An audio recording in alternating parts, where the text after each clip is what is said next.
Bienvenidos al resumen de noticias de Faro de Occidente. Estos son los titulares del día. Tenemos cumbres de alto nivel en Florida, donde el primer ministro Netanyahu y el presidente Zelensky se reúnen con Donald Trump.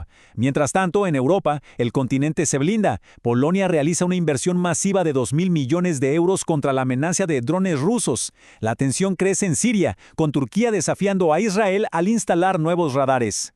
Además, un duro golpe al ISIS. Estados Unidos bombardea bases terroristas en Nigeria. Y finalmente, un nombramiento histórico en Israel, donde designan al primer comandante de batallón árabe musulmán en la Policía de Fronteras.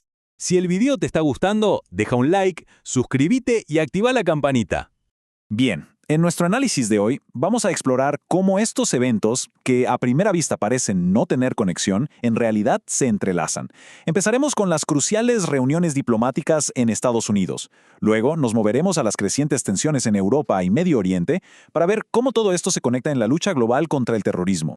El foco de la agenda internacional hoy está puesto en Florida. Allí, el expresidente Donald Trump está sosteniendo dos cumbres separadas, pero de una importancia estratégica fundamental, con el primer ministro israelí Benjamín Netanyahu y con el presidente de Ucrania Volodymyr Zelensky.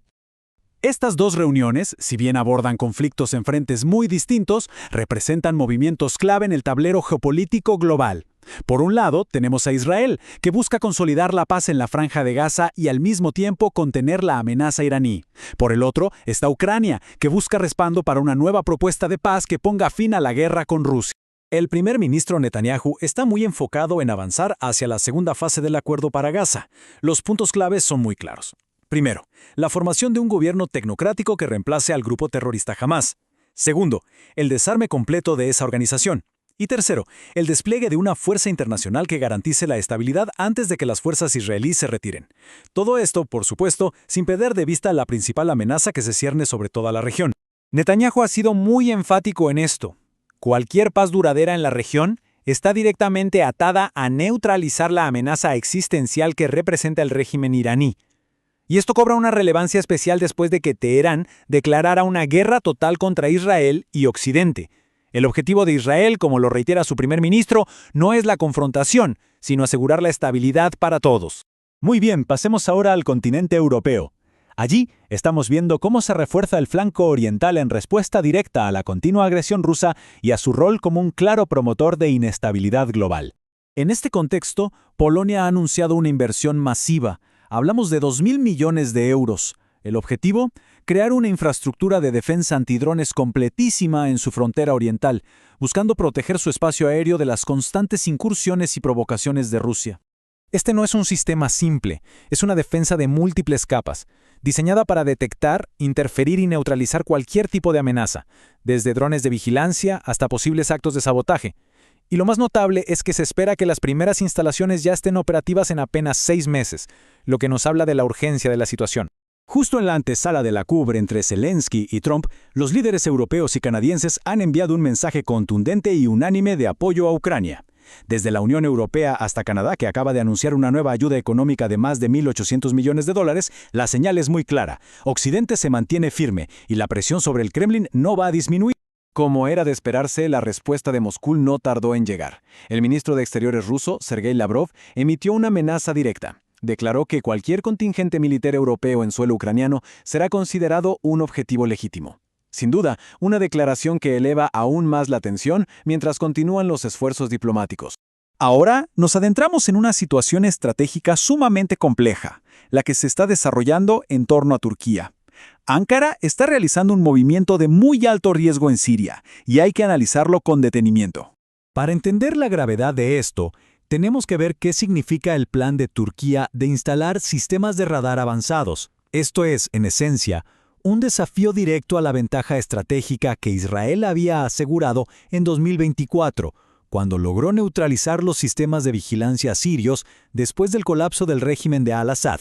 Lo que Erdogan planea es instalar estos, llamémosles ojos electrónicos, para poder detectar en tiempo real los despegues de la Fuerza Aérea israelí, y peor aún, compartir esa inteligencia con Irán. Es un intento claro de anular el factor sorpresa, que ha sido una piedra angular de las operaciones defensivas de Israel por décadas. Pero atención, este movimiento de Turquía no ocurre en un vacío. Es en realidad una respuesta desesperada a un cerco estratégico silencioso que Israel ha construido meticulosamente en 5 frentes.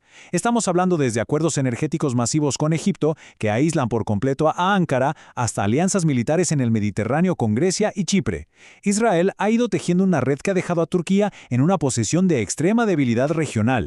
Y esta tabla ilustra brillantemente la diferencia fundamental en la doctrina militar de ambos países. Mientras Turquía apuesta por la masa, por la cantidad, por la saturación, la estrategia de Israel se basa en la superioridad tecnológica, en la precisión quirúrgica y en la rentabilidad asimétrica. Un ejemplo claro es el sistema Iron Beam, que puede derribar amenazas al costo de, literalmente, un café. La lucha contra el terror no se limita a una sola región. De hecho, una operación estadounidense muy reciente en África nos revela las redes financieras que están detrás, redes profundamente interconectadas que son las que financian a estos grupos. El mismo día de Navidad, y como respuesta a una masacre de más de 60 civiles en aldeas cristianas, Estados Unidos ejecutó un ataque decisivo en Nigeria. El objetivo fue el grupo Lakur Rawa, una facción afiliada al ISIS, responsable de la matanza. Lo que la inteligencia ha descubierto es verdaderamente alarmante. El ISIS ha evolucionado. Ya no es una simple guerrilla, se ha convertido en una corporación financiera global que genera alrededor de $191 millones al año a través de criptomonedas, el contrabando del llamado oro de sangre y, por supuesto, la extorsión y los secuestros. Y aquí es donde todo se conecta. La misma nación que está desafiando a Israel en Siria, Turquía, sirve como un pulmón financiero para los grupos terroristas que operan en África. Esto nos demuestra que no estamos hablando de conflictos aislados, sino de una red terrorista global y muy bien interconectada.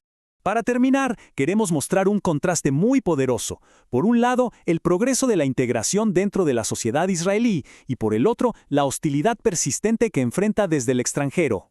En un movimiento que es verdaderamente histórico, Yasser Hadaya Assadi, de 52 años, ha sido nombrado comandante del batallón Adomim.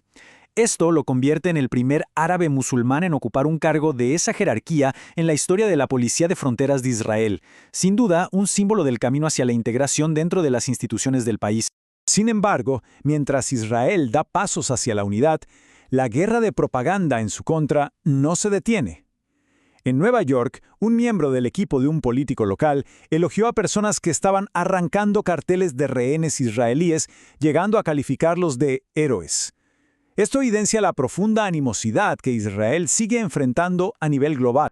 Los eventos que hemos analizado hoy nos muestran un panorama de amenazas globales interconectadas, donde la diplomacia, la fuerza militar y la estrategia deben ir de la mano.